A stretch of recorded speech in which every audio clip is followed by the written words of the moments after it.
Un anno fa Vicenza dall'alto appariva così. Zona stadio completamente allagata, scantinati, invasi dalla furia dell'acqua tra Viale Trissino e Borgo Casale. Immagini di un luogo che divenne il simbolo di quei giorni di piogge continue in cui l'acqua coprì strade e attività.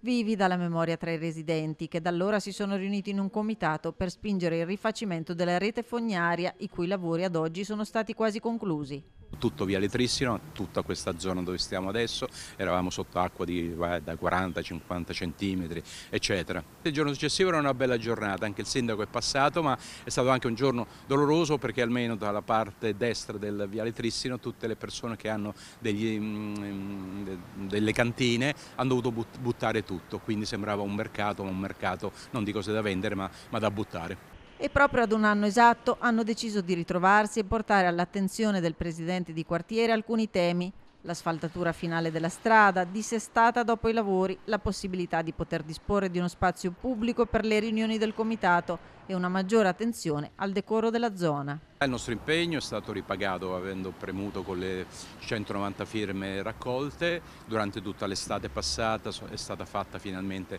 la fognatura tutto lungo Viale Trissino, quindi va bene. Adesso però c'è un asfalto ovviamente provvisorio. Ultimamente l'assessore Spiller ci ha detto che anche quest'estate inizieranno i lavori per il teleriscaldamento, ecco, quindi auspichiamo che anche questi lavori siano fatti in maniera rapida per un'asfaltatura definitiva di Viale Trissino e riportarlo a un suo decoro, a una sua funzionalità.